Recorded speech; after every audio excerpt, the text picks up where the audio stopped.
A voz do professor é um elemento imprescindível na prática do ensinar. Por ser o mais importante, deve ser alvo de um cuidado redobrado. Contudo, nem sempre o professor tem tempo para pensar na sua saúde vocal. Para conversar sobre o assunto, Celso Napolitano recebe a fonoaudióloga e especialista em voz Fabiana Zambon e Onassis Xavier, professor e presidente do Sindicato dos Professores de Osasco. Pode entrar, esta sala é sua. Olá, estamos aqui com mais um Sala de Professores, agradecendo novamente a audiência de vocês e hoje tendo o prazer de receber a fonoaudióloga, especialista em voz do Simpro São Paulo, que realiza esse trabalho no Simpro São Paulo. Aliás, é um trabalho pioneiro com os sindicatos de todo o Brasil sobre o estudo da voz do professor. A Fabiana Zambon tem mestrado e doutorado em distúrbios da comunicação humana pela Unifesp. E ela, como eu já disse, é responsável pelo programa de saúde vocal do Simpro São Paulo. Professora do curso de especialização em voz do Centro de Estudo da Voz, CEV. Tudo bem com você, Fabiana? Tudo bom. Gostaria de agradecer o convite. É um prazer, uma honra estar aqui hoje com vocês. Obrigado. Para nós aqui é uma grande honra tê-la aqui. Também aqui com a gente o professor Onassis Matias Xavier, que é presidente do Simpro Osasco, diretor aqui da FEPESP, e ele é professor da rede SESI, também professor da rede pública de São Paulo. Tudo bem, Onassis? Tudo bem. É um prazer estar participando desse programa e tratando de um tema tão corriqueiro, né, e problemático na nossa profissão. Ótimo.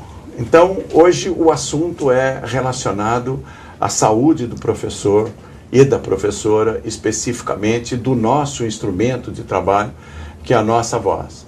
Fabiana, fala um pouquinho sobre o seu trabalho lá no Simpro São Paulo e os casos que você tratou aí na sua tese de doutorado. Tá bom. Bom, eu estou no sindicato há 15 anos, então a gente começou com um programa bem pequeno e fomos desenvolvendo cada ano um pouco mais. E atualmente a gente desenvolve um programa que já está bem estruturado e que, além de oferecer atendimento aos professores, também desenvolve algumas pesquisas que têm sido bem importantes para a gente entender realmente o problema e tentar realmente diminuir essa prevalência enorme ainda de problemas de voz que acontecem nos professores. Atualmente, o programa oferece aos professores associados ao sindicato avaliação, orientação, aprimoramento e tratamento de voz para os professores que já têm problemas. Além disso, nós vamos até as escolas e oferecemos palestras para sensibilizar os professores sobre esse problema. A palestra dura em torno de 1 hora, eu não acredito que em 1 hora a gente consiga fazer com que os professores cuidem da voz, mas a ideia principal dessa palestra é que os professores se sensibilizem, que eles vejam que realmente é um problema e que procurem atendimento e que fiquem atentos aos sintomas que podem denunciar aí que eles estão tendo um problema de voz. Atualmente é muito comum a gente ouvir, todo esse tempo que eu estou no sindicato, atendendo os professores, é muito comum, às vezes eu pergunto assim, alguém na sua família tem um problema de voz? Ele me diz assim, minha mãe. Eu falo, por quê? Porque é professora. Então, para o professor ainda é muito comum ter uma rouquidão, ter uma alteração de voz, porque faz parte da profissão e não precisa fazer. Então, precisa realmente prevenir, é um problema que dá para prevenir desde que ele procure precocemente. Atualmente eu vejo no sindicato, não atualmente, durante todo esse tempo, que o professor procura quando o problema já está por muitos anos, já está instalado. Então a prevenção ainda acontece, mas de uma forma ainda muito tímida, ela precisa realmente acontecer. E aí, pegando o gancho da minha tese de doutorado, eu defendi minha tese de doutorado no fim do ano passado, vai fazer 1 ano agora, e eu acompanhei 100 professores durante 1 ano de trabalho. Então, a ideia principal da tese era avaliar cansaço vocal, fadiga vocal, que é uma das queixas muito frequentes nos professores. Então, nós pegamos 100 professores, um grupo de 100 professores da rede privada de ensino de diferentes escolas daqui de São Paulo, e avaliamos esses professores durante o ano inteiro. No começo do ano, logo após o primeiro semestre de trabalho, para ver o que acontece depois de um semestre de trabalho, logo após as férias de julho, para ver como é o descanso, e no final do ano de trabalho. Então, nós vimos a fadiga e vimos algumas outras questões, como qualidade de voz, sinais e sintomas que podem dizer, ele está aí em perigo de ter uma alteração. E aí a gente vê que no ano inteiro o professor não percebe mudanças na fadiga vocal. Então, mesmo sendo uma queixa frequente, ele não percebe que tem muitas mudanças. E quando a gente avalia a voz desse professor, ela é um pouco alterada durante o ano inteiro de trabalho. Só que quando eu pergunto para ele, como você acha que é a sua voz? Ele acha que ela é boa durante todo o ano. E é normal, ele acha que é normal. Ele acha que é normal, ele não percebe essa pequena alteração que vai durante o ano inteiro de trabalho. Um outro dado bem interessante, a gente dividiu esses professores com... Eu cheguei no primeiro dia e falei, você tem queixa de voz? Você acha que você tem algum problema de voz? Então, alguns disseram que sim, outros que não. Então, a gente dividiu um grupo com queixa e outro sem queixa.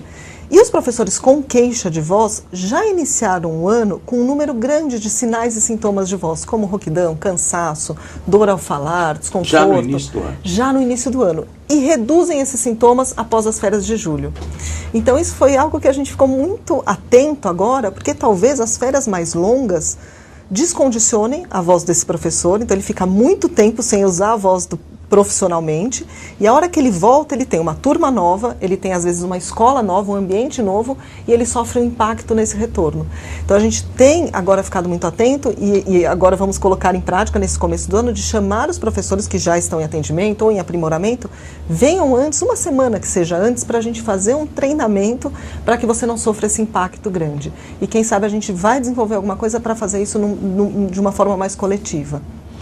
Onassis, você que está há tanto tempo também na profissão, você no seu contato, da tua experiência própria, você nota muitas queixas, você tem notado muitas queixas dos colegas, e como é que é a sua própria experiência mesmo? Sim.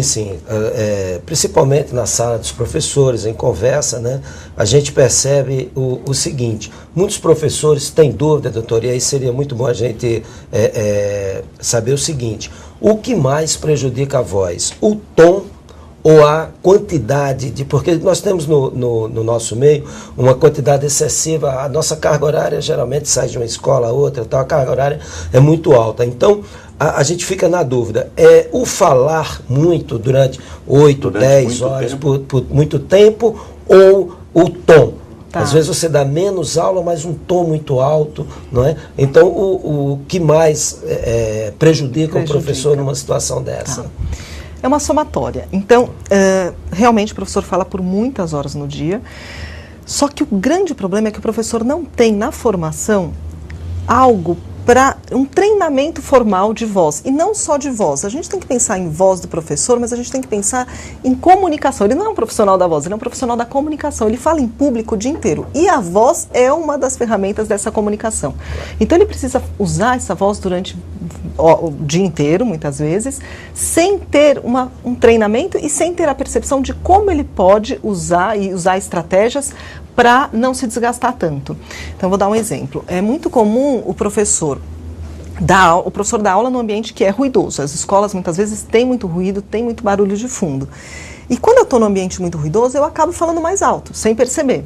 Então, o professor vai falando alto, alto, alto. Se ele está numa turma de alunos que fala muito alto, a tendência dele é o quê? Falar mais alto ainda, porque comunicação é troca. Se eu começar a falar muito alto aqui, todo mundo vai ficar mais agitado e vai começar a falar mais alto. Então, o professor vai entrando na sintonia desse aluno. E mesmo nos momentos que ele poderia falar um pouco mais baixo, por não ter esse treinamento, muitas vezes ele não diminui. E ele volta até para casa falando alto e na mesma intensidade. E nunca descansa. Então, o treinamento ajudaria que ele percebesse quais são os momentos que ele pode falar um pouco mais baixo e até quais são os momentos que ele precisa que os alunos entrem na sintonia de comunicação dele. Que ele precisa baixar um pouquinho para acalmar os alunos. Porque se ele vai falando mais alto também, todo mundo vai falando mais alto. Então, o ideal é que ele usasse estratégias durante todo esse dia, que é muito puxado, são muitas horas, para ir descansando a voz. Lógico que eu trabalho muito com o professor e eu sei o quanto, às vezes, ele não consegue falar mais baixo ou ele não consegue usar estratégias porque tem todo um ambiente que é aí uma situação de risco para a voz. Mas se ele está atento, ele vai perceber, será que agora dá para eu fechar uma janela que está passando uma turma muito barulhenta lá fora? Será que eu estou muito cansado? Será que eu consigo um pouquinho desligar um ventilador? Depois eu ligo de novo? Então ele vai tentando dosar para se desgastar menos. Uma outra estratégia é tentar variar um pouco a voz. Além de falar um pouco mais baixo, um pouco mais alto em alguns momentos, é o tom que eu falo. Então, em alguns momentos eu falo mais grosso, outros eu falo mais fino. Eu vou mudando, variando a minha voz. É como se eu mudasse a marcha do carro. Se eu vario a voz, eu consigo ir tirando essa sobrecarga. Se eu uso a minha voz o tempo todo do mesmo jeito, eu acabo me desgastando mais. Tá? Então, mas é uma somatória, vamos dizer. Respondi? Sim, sim. Tá bom. Eu fiquei impressionado com o que você disse com relação ao nosso retorno de um período mais longo de não utilização da voz. Eu imaginava o contrário, quer dizer, que neste retorno nós estaríamos mais descansados e aí eu sofreria menos. E aí você está dizendo não, que eu me descondiciono, aí eu preciso me condicionar novamente com relação à utilização da voz, é isso? Sim. Por isso que você está prevendo a possibilidade de nós trabalharmos uma semana antes o condicionamento da voz, Exatamente.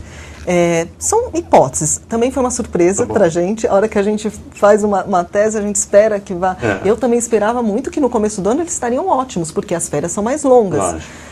E não foi o que aconteceu. Então, eles já começam, a gente investigou 14 sinais e sintomas de voz. Eles começam com quase 5 sintomas, que é bastante coisa. Os professores que me procuram no sindicato já com problemas têm em torno de 9 sintomas. Mas 5 já é um número...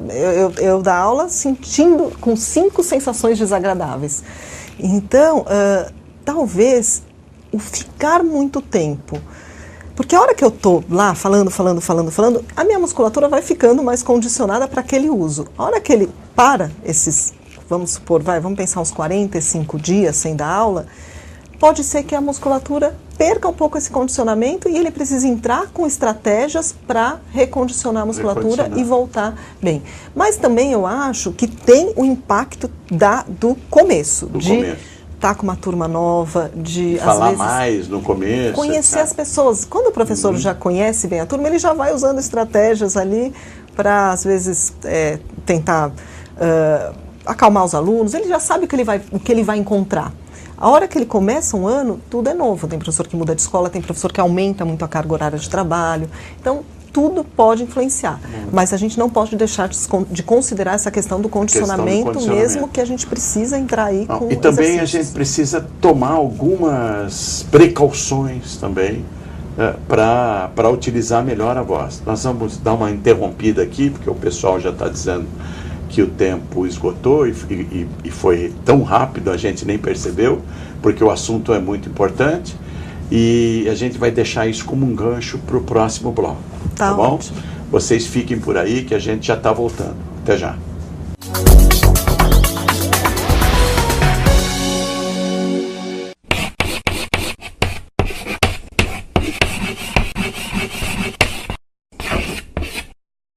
Bem, eu trabalho com os meus alunos o sentido de estudar. E por que eu tenho que ter o sentido de ensinar?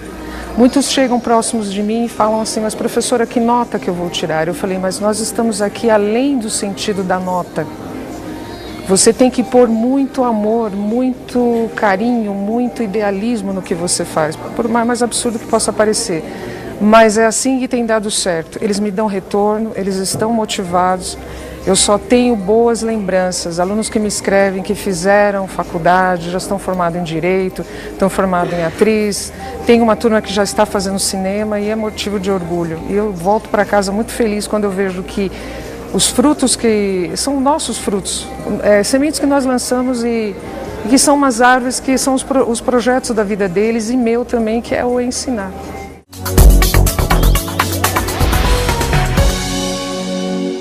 Muito bem, nós estamos de volta com o Sala de Professores, que é o programa da FEPESP.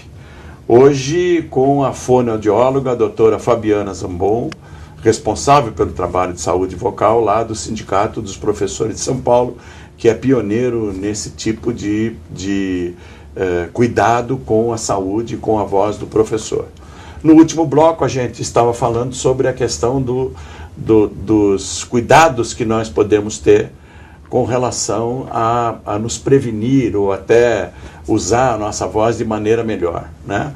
Eu queria que você falasse um pouco sobre isso, doutora, mas também aproveitando o gancho e perguntando para você se existe alguma diferença, ou se você detectou isso na tua tese, alguma diferença com relação ao nível de ensino em que a gente trabalha. No nível fundamental, médio, universitário, se existe alguma diferença, se isso foi detectado aí, ou foi uma das variáveis da tua tese. Tá bom. Bom, pensando em cuidados com a voz, eu vou tentar resumir os principais cuidados que um professor tem que ter com a saúde vocal. Primeiro cuidado é beber água. Então, levar uma garrafinha de água e ir dando pequenos goles enquanto ele estiver falando, porque ele vai... Não pode ser muito gelado.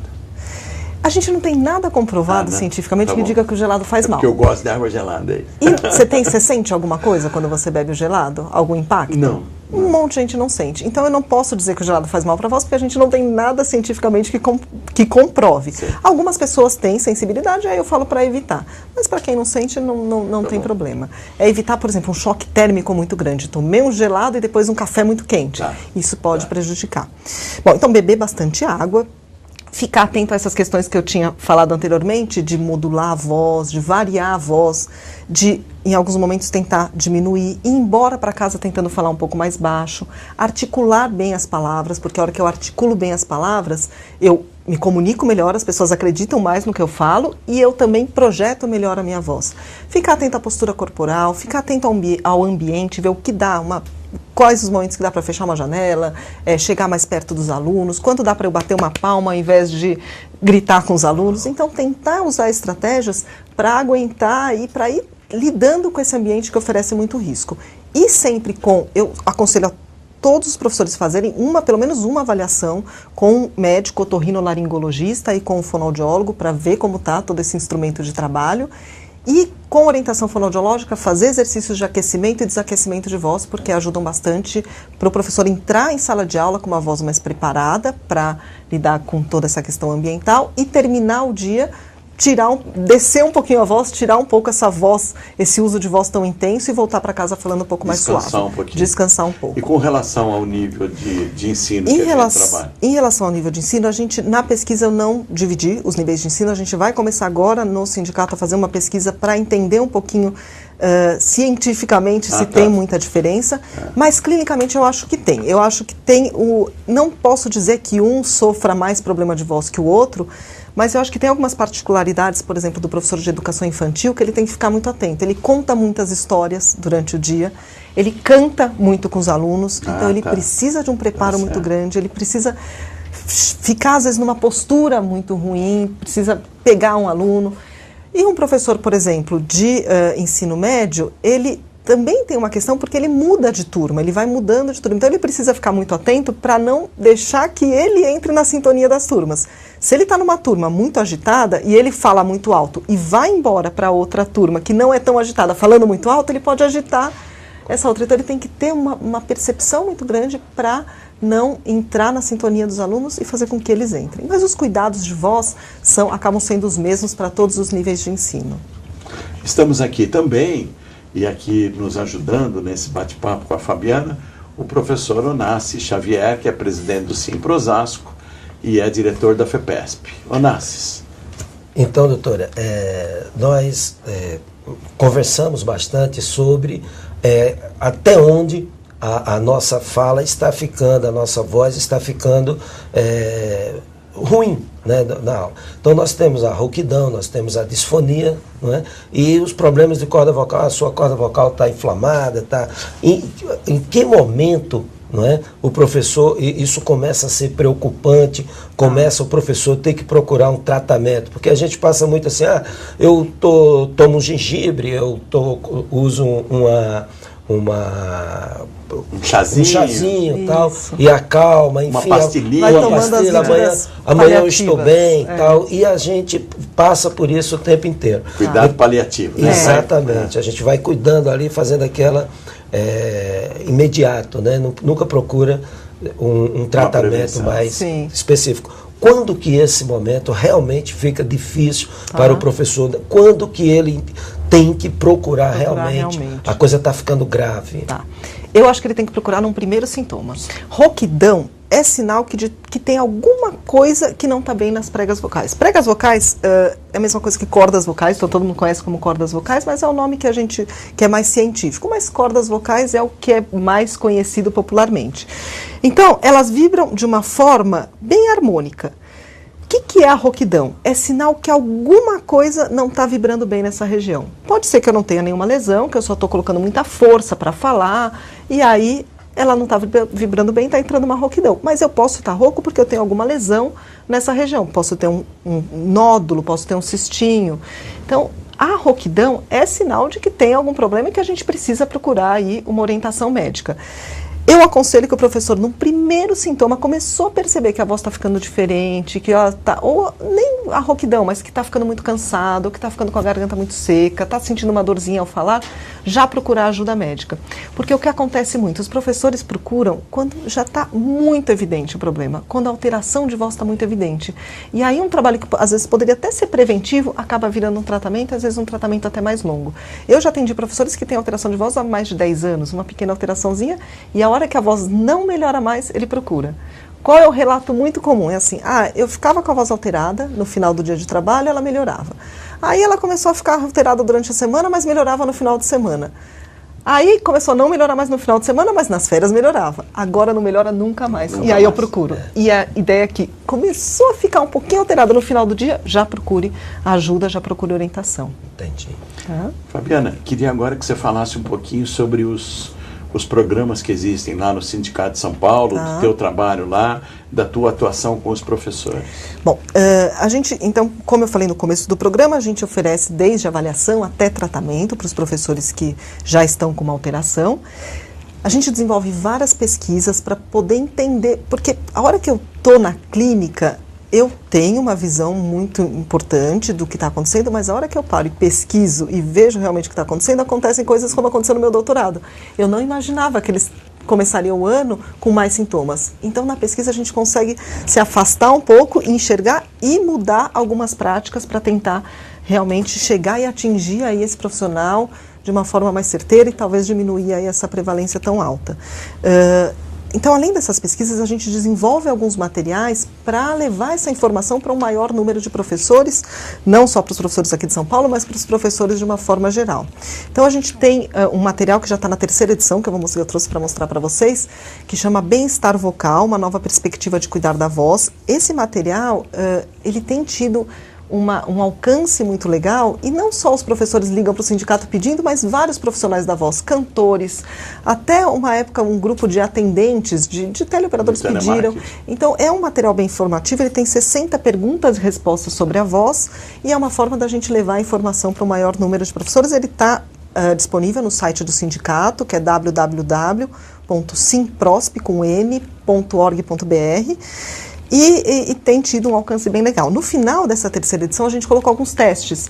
Então, primeiro um teste para você ver o seu conhecimento sobre a voz, o que você acha como algumas questões de como a voz é produzida, de questões vocais, e 2 testes para você ver como está a sua voz. Então, um para ver se você está com muitos sintomas, e outro para ver se você está tendo alguma desvantagem aí no trabalho, no dia a dia, por conta de um problema de voz. Nós desenvolvemos também um filme que chama Minha Voz, Minha Vida, que também tem tido um retorno muito positivo dos professores. Os professores assistem, se sensibilizam e procuram o programa, o que é muito legal. Então, ele conta a história de 2 professores que estão em sala de aula, um que cuida da voz, outro que não cuida, e uma professora que está com problema de voz, procurando ajuda médica, e que fala assim para o médico: olha, eu estou com problema de voz, eu adoro ser professora, e eu estou com medo de não conseguir mais ser professora por conta da voz. O que eu faço? Como eu posso ajudar? Se eu quiser ver esse vídeo, também ele também está disponível dentro do site do sindicato, em programa de saúde vocal, ele consegue ter acesso a esses materiais. Tá? Então, questão de instrumento, de ferramenta de trabalho do professor, que é a voz, você recomenda que nós, professores, devamos procurar médico e fonoaudiólogo pelo menos quantas vezes por ano? Pelo menos uma vez por ano?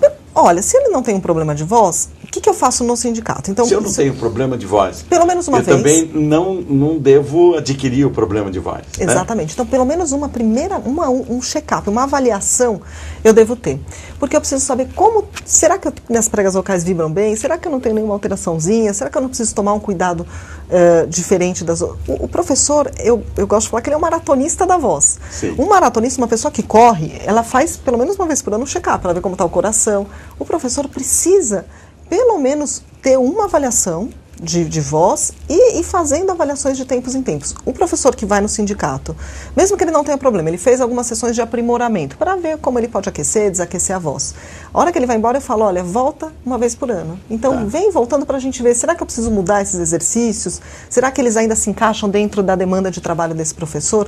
Então, eu aconselho uma vez por ano, seria um bem interessante. E quando eu faço essa avaliação, e se está tudo bem com as minhas pregas vocais e tal, eu entro no site do Simples São Paulo, pego esse material e consigo ter a possibilidade de fazer alguns trabalhos, exercícios vocais para poder melhorar a minha atuação? Exercícios não. Exercícios eu sempre peço para o professor ir fazer, pelo menos que seja 3 sessões, 4 sessões. Porque o exercício é muito individual. Nem todo exercício que faz bem para mim vai fazer bem para você ou vai fazer bem para ele. Então a gente precisa ver quais são as suas necessidades e qual exercício vai ser legal. Então, resumindo. E também tomar cuidado, Celso, só rapidinho, porque tem professor que às vezes aprende exercício em palestra e faz exercício com muita força. E faz errado. E acaba prejudicando ao invés de ajudar. Então o exercício tem que ser feito sempre com orientação fonoaudiológica. É como aqueles que veem o vídeo de exercício, exatamente, aí físico, aí começa a fazer, estoura a coluna, estoura o joelho, mesma etc. coisa, Celso. Bom, então, professor, nós precisamos ir ao otorrino uma vez por ano e ao sindicato procurar a doutora Fabiana Zambon e fazermos os exercícios de voz, pelo menos 3 sessões com a doutora Fabiana. É isso. Infelizmente, desculpa aquela hora eu te interrompi, mas é que o pessoal aqui fica me pressionando, porque acabou o tempo. O programa é muito bom, as suas orientações foram excelentes e por isso que passou tão rápido assim. Eu queria então agradecer a participação da Fabiana.